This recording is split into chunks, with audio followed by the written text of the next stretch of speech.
Hi everyone, welcome back to my channel. நீங்கள் தம்ப்நெயிலில் பார்த்த மாதிரி கொதிக்கிற தண்ணியில் ஒரு டம்ளர் புளிச்ச இட்லி மாவு மட்டும் ஊற்றி பாருங்கள்.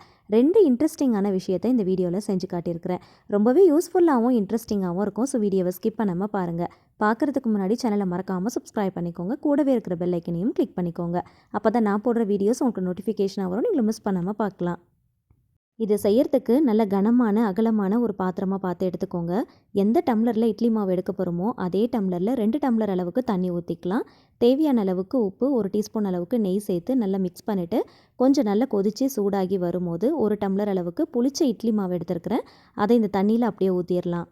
எப்பயும் இட்லி தோசைக்கெலாம் மாவு அரைக்கிறோன்னா 2-3 நாளில் புளிச்சு போயிடும். அந்த புளிச்சு போன மாவை தூக்கி கீழே ஊற்றிடாமல் இந்த மாதிரி செஞ்சு பாருங்கள். தண்ணியோடு சேர்த்து நல்லா மிக்ஸ் பண்ணிவிட்டு ஒரு 1/4 டீஸ்பூன் அளவுக்கு மஞ்சள் தூள், உங்களுடைய காரத்துக்கு ஏற்றா போல் மிளகாய் தூள் சேர்த்துக்கோங்க. நான் ஒரு 1/2 டீஸ்பூன் அளவுக்கு காஷ்மீரி மிளகாய் தூளும் ஒரு 1/2 டீஸ்பூன் அளவுக்கு ஜீரகத்தூளும் சேர்த்துருக்கிறேன். இது எல்லாத்தையுமே நல்லா ஒன்று சேர நல்லா மிக்ஸ் பண்ணி விட்டுக்கோங்க. இதை மிக்ஸ் பண்ணும்போது அடுப்பை ஃபுல் சிம் ஃப்ளேமில் வச்சு பொறுமையாக கைவிடாமல் கலந்து விடுங்க. கொஞ்ச நேரத்திலே கெட்டிப்பட ஆரம்பிக்கும். ஹை ஃப்ளேமில் வச்சிட்டிங்க அப்படின்னா கலக்கும் போது கட்டி கட்டியான மாதிரி இருக்கும். ஸோ சரியாக மிக்ஸ் பண்ண வராது. அதனால் பொறுமையாக சிம் ஃப்ளேமில் வச்சு கைவிடாமல் மிக்ஸ் பண்ணணும். இந்த அளவுக்கு கொஞ்சம் கூட கட்டிகள் ஃபார்ம் ஆகாத மாதிரி நல்லா மிக்ஸ் பண்ணிவிடுங்க. ஒரு 1/2 கப் அளவுக்கு மட்டும் அரிசி மாவை இது கூட சேர்த்துக்கலாம். சேர்த்துட்டு நல்லா கலந்து விடுங்க. அகலமான பாத்திரமாக எடுத்தீங்க அப்படின்னா நல்லா மிக்ஸ் பண்ணுறதுக்கு வசதியாக இருக்கும்.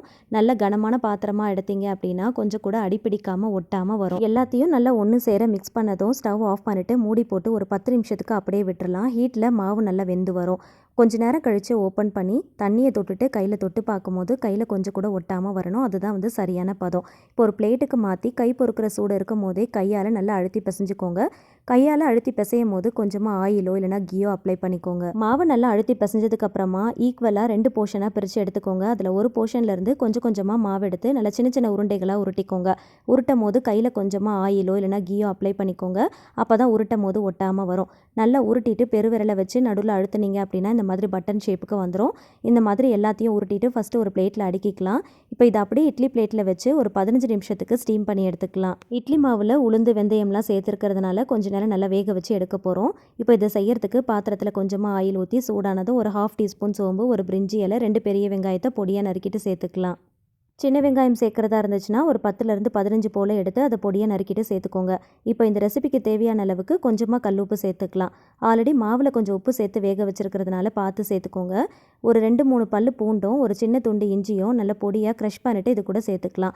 அது பச்சை வாசனை போகிற அளவுக்கு நல்லா வதக்கிட்டு 3 தக்காளி பழத்தை மீடியம் சைஸில் எடுத்து அதை நல்லா அரைச்சி எடுத்துருக்கிறேன். அதையும் இது கூட சேர்த்துக்கலாம். கொஞ்சமாக மிக்ஸி ஜாரில் தண்ணி விட்டு அலசி அதையும் இது கூட சேர்த்து நல்லா கலந்துட்டு மூடி போட்டு ஒரு 10 நிமிஷத்துக்கு நல்லா வேக விடுங்க. இப்போ ஒரு 1/4 டீஸ்பூன் மஞ்சள் தூள், 1/2 டீஸ்பூன் காஷ்மீரி மிளகாய் தூள், ஒரு 1/4 டீஸ்பூன் ஜீரகத்தூள், 1 டீஸ்பூன் அளவுக்கு கறி மசால் தூள் ஆட் பண்ணி மசாலா வாசனை போகிற அளவுக்கு நல்லா வதக்கி விட்டுக்கோங்க. ஒரு கைப்பிடி புதினா இலைகள் சேர்த்து நல்லா வதக்கிட்டு மூடி போட்டு ஒரு 5 நிமிஷத்துக்கு நல்லா வேக விடுங்க. எண்ணெய் நல்லா பிரிஞ்சு வரணும். இப்போ இது கூடவே ஒரு 1/2 கப் அளவுக்கு பச்சை பட்டாணியும் ஸ்வீட் கார்னும் எடுத்து வச்சுருக்கிறேன். அதை இது கூட சேர்த்து நல்லா கலந்து விட்டுக்கலாம். இதுக்கு பதிலாக ஏதாவது வெஜிடபிள்ஸ் ஆட் பண்ணணும் அப்படின்னு நினச்சாலும் நீங்கள் ஆட் பண்ணிக்கலாம். பச்சை பட்டாணியும் ஸ்வீட் கார்னும் வேகிறதுக்கு ரொம்பலாம் டைம் எடுக்காது. இது கூட சேர்த்து நல்லா கலந்துட்டு கொஞ்சமாக தண்ணி ஊற்றி மூடி போட்டு கரெக்டாக ஒரு 5 நிமிஷத்துக்கு மட்டும் மீடியம் ஃப்ளேமில் வச்சு வேக விட்டாலே போதும், சீக்கிரமாக வெந்துடும். எப்பயுமே குழந்தைங்க பச்சை பட்டாணி ஸ்வீட் கார்னில் விரும்பி சாப்பிடுவாங்க. அதனால் அதை மட்டும் நீங்கள் சேர்த்து பண்ணாலே ரொம்ப விரும்பி சாப்பிடுவாங்க. இந்த பக்கம் நம்ம வேக வச்சுருந்த ரைஸ் பட்டனும் சீக்கிரமாக வெந்துருச்சு. ஸோ இந்த பக்கம் மசாலாவும் ரெடி ஆயிடுச்சு. அந்த ரைஸ் பட்டனை வெளியில் எடுத்து ஒரு பிளேட்டில் வச்சு ஆற வச்சுட்டு அதுக்கப்புறமா இந்த மாதிரி மசாலாவோட சேர்த்திங்க அப்படின்னா மிக்ஸ் பண்ணும் போது உடையாமல் இருக்கும். இந்த ரைஸ் பட்டனை ஆல்ரெடி ஸ்டீம் பண்ணி எடுத்துருக்கிறதுனால இந்த மசாலாவோடு சேர்த்து ஜஸ்ட் ஒரு 5 to 10 மினிட்ஸுக்கு சிம் ஃப்ளேமில் வச்சு பொறுமையாக இந்த மாதிரி மிக்ஸ் பண்ணி விடுங்க. அவ்வளோதான். கொஞ்ச நேரம் மூடி போட்டு வேக விட்டோம் அப்படின்னா இதில் இருக்கிற எசன்ஸ் எல்லாமே அதில் அப்படியே இறங்கிடும். டேஸ்ட்டும் ரொம்ப நல்லாயிருக்கும். ஜஸ்ட் ஒரு 5 to 10 மினிட்ஸ் மட்டும் லிட் போட்டு க்ளோஸ் பண்ணிவிட்டு குக் பண்ணால் போதும். நம்ம சேர்த்துருக்கிற மசாலாவோடு சேர்த்து அந்த டேஸ்ட் எல்லாமே நல்லா என்ஹான்ஸ் பண்ணி கொடுக்கும். கடைசியாக ஸ்டவ் ஆஃப் பண்ணுறதுக்கு முன்னாடி ஒரு 2 டேபிள் ஸ்பூன் அளவுக்கு வீட்டில் அரைச்ச இட்லி பொடியை இது கூட சேர்த்து நல்லா மிக்ஸ் பண்ணிக்கோங்க. இந்த ரெசிபிக்கு ஹைலைட்டே இந்த இட்லி பொடி தான். ஸோ ஸ்கிப் பண்ணாமல் ஆட் பண்ணிக்கோங்க. கூட கொஞ்சம் கொத்தமல்லி இலைகளையும் நறுக்கிட்டு இது கூட ஆட் பண்ணிக்கலாம். நல்லா மிக்ஸ் பண்ணிவிட்டு ஸ்டவ் ஆஃப் பண்ணிவிடுங்க. ரைஸ் பட்டன் மசாலா ரொம்ப சூப்பராக ரெடி ஆயிடுச்சு. கண்டிப்பாக ட்ரை பண்ணி பாருங்கள். புளிச்ச இட்லி மாவை தூக்கி கீழே ஊற்றிடாமல் அது கூட கொஞ்சமாக அரிசி மாவு சேர்த்து இந்த மாதிரி ரைஸ் பட்டன் மசாலா ட்ரை பண்ணி பாருங்கள். லஞ்ச் பாக்ஸுக்கு கூட நீங்கள் தாராளமாக பேக் பண்ணிக்கலாம். டேஸ்ட் ரொம்ப நல்லாயிருக்கும். பிரேக்ஃபாஸ்ட் டின்னருக்கு கண்டிப்பாக ட்ரை பண்ணி பாருங்கள். இட்லி மாவு புளிச்சு போயிருச்சுன்னா, அதில அப்படியே இட்லி ஊத்துனோம் அப்படின்னா, கண்டிப்பா அந்த புளிப்பு சுவை தெரியும். அதில தோசை ஊத்துனாலும் நமக்கு தெரியும். ஆனா, இந்த மாதிரி செய்யும்போது கொஞ்சம் கூட அந்த புளிப்பு சுவை சுத்தமா தெரியாது. கண்டிப்பா ஒரு தடவ ட்ரை பண்ணி பாருங்க. நல்லா சுட சுட சர்வ் பண்ணும்போது டேஸ்ட் ரொம்ப நல்லாயிருக்கும். தேவைப்பட்டா இது கூட ஆனியன் ரைத்தா வச்சு சர்வ் பண்ணிக்கலாம். இதுவரைக்கும் இட்லி மாவு வச்சு வெறும் இட்லி மட்டும் தான் ஊத்தியிருப்பீங்க. ஆனா, இந்த மாதிரி ஒரு தடவ ட்ரை பண்ணி பாருங்க. டேஸ்ட் ரொம்ப சூப்பரா இருக்கும். ஏதாவது கொஞ்சம் புதுசா டிஃப்ரெண்ட்டா ட்ரை பண்ணணும் அப்படின்னு நினச்சிங்கன்னா, கண்டிப்பா இந்த ரெசிபி ரொம்பவே ஆப்ட்டா இருக்கும். கண்டிப்பா ட்ரை பண்ணி பாருங்க. பெசஞ்ச மாவை 2ஆ டிவைட் பண்ணிவிட்டு ஒரு போர்ஷன் எடுத்து நம்ம ரைஸ் பட்டன் மசாலா ப்ரிப்பேர் பண்ணியிருந்தோம். இன்னொரு போர்ஷன் அப்படியே வச்சுருந்தோம் இல்லையா, அகெயின் அதை 2ஆ டிவைட் பண்ணி எடுத்துக்கோங்க. இதை செய்யறதுக்காக இடியாப்ப அச்சு தான் எடுத்துருக்கிறேன். உள்ளே ஃபுல்லாக கொஞ்சமாக ஆயில் அப்ளை பண்ணிக்கோங்க.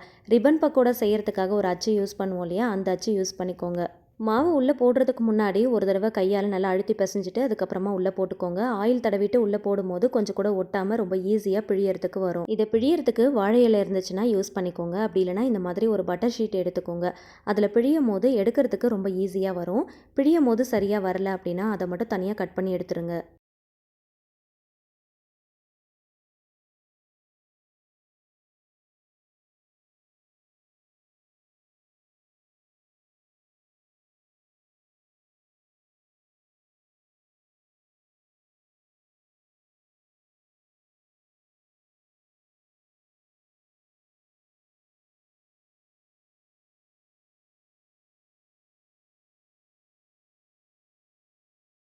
எல்லாத்தையும் பிழிஞ்சிட்டு இந்த மாதிரி கொஞ்சம் சின்ன சின்ன பீசஸாக கட் பண்ணி எடுத்துக்கோங்க.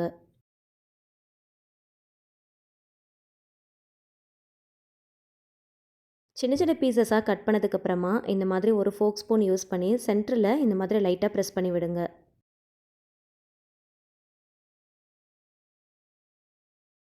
ஃபஸ்ட்டு எல்லா மாவையும் பிழிஞ்சிட்டு இந்த மாதிரி குட்டி குட்டி பீசஸாக கட் பண்ணிவிட்டு தனியாக எடுத்து வச்சுக்கோங்க. அதுக்கப்புறமா ஆயிலில் போட்டு ஃப்ரை பண்ணி எடுக்க போகிறோம். அதுக்கு கடாயில் கொஞ்சமாக ஆயில் ஊற்றி சூடானதும் இது ஒன்று ஒன்றா போட்டு பொரிச்சு எடுத்துக்கலாம். இது ஃப்ரை பண்ணுறதுக்கு ரொம்பலாம் ஆயில் தேவைப்படாது. கொஞ்சமாக இருந்தாலே போதும். இதை போட்ட உடனே திருப்பிடாமல் கொஞ்சம் நேரம் கழித்து அதுக்கப்புறமா திருப்பி விடுங்க. போட்ட உடனே திருப்புனீங்க அப்படின்னா கண்டிப்பாக கடாயில் ஒட்டும். சரியாக நமக்கு எடுக்க வராது. கொஞ்சம் நேரம் பார்த்தீங்கன்னா லைட்டாக கலர் சேஞ்ச் ஆனதும் திருப்பி விட்டீங்க அப்படின்னா ரொம்ப ஈஸியாக திருப்பி விட்டுறலாம். இந்த மாதிரி கொஞ்சம் லைட்டாக செவந்து வந்ததுமே வெளியில் எடுத்துடலாம். இந்த ஷீட் ரொம்ப தின்னாக இருக்கிறதுனால சீக்கிரமாக பொரிச்சு எடுத்துடலாம். கொஞ்சம் டைம் அதிகமாக விட்டுட்டா கூட கரிஞ்சு போன மாதிரி ஆகிடும். ஆல்ரெடி இந்த மாவில் எல்லா மசாலாவும் ஆட் பண்ணியிருக்கிறோம். இருந்தாலும் கொஞ்சமாக சாட் மசாலா ஆட் பண்ணிட்டீங்க அப்படின்னா இன்னும் கொஞ்சம் டேஸ்ட்டாக என்ஹான்ஸ் பண்ணுற மாதிரி இருக்கும். இதை மிக்ஸ் பண்ணும் போதே இதோடைய கிறிஸ்பினஸ் உங்களுக்கு தெரியும். செம்ம கிறிஸ்பியாக இருக்கும். சாட் ஐட்டம் பிடிக்கிறவங்களுக்கு கண்டிப்பாக இந்த ரெசிபி ரொம்பவே பிடிக்கும். லைக் பண்ணி சாப்பிடுவாங்க. கண்டிப்பாக ட்ரை பண்ணி பாருங்கள். இது கூட சர்வ் பண்ணுறதுக்காக கொஞ்சமாக டொமேட்டோ கெட்சப் எடுத்துருக்கிறேன். இந்த கெட்சப்போடு சேர்த்து டிப் பண்ணி சாப்பிடும் போது டேஸ்ட் ரொம்ப நல்லாயிருக்கும்.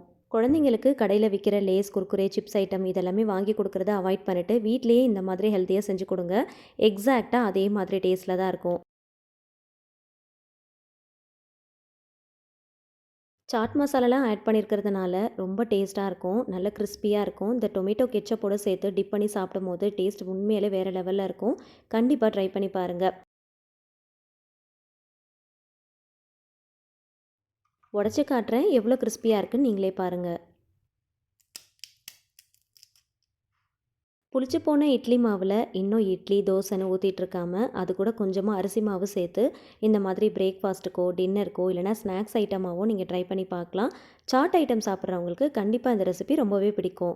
இந்த ரெசிபியை பார்த்து அவங்க எல்லாருக்குமே கண்டிப்பாக டெம்ட் ஆயிருக்கும். ஸோ கண்டிப்பாக இட்லி தோசைக்கு மாவு அரைக்கும் போது நீங்களும் ட்ரை பண்ணுவீங்க. இந்த வீடியோ பிடிச்சா மறக்காமல் லைக் பண்ணுங்கள். புதுசாக ரெசிபிஸ் ட்ரை பண்ணுற உங்களுடைய ஃப்ரெண்ட்ஸ் அண்ட் ஃபேமிலிஸ்க்கு மறக்காமல் ஷேர் பண்ணி விடுங்க. இந்த மாதிரி இன்னும் டிஃப்ரெண்ட்டான நிறைய ரெசிபிஸ் தெரிஞ்சுக்க என்னோட சேனலை மறக்காமல் சப்ஸ்கிரைப் பண்ணிட்டு தொடர்ந்து சப்போர்ட் பண்ணுங்கள். Thank you so much. கீப் வாட்சிங்.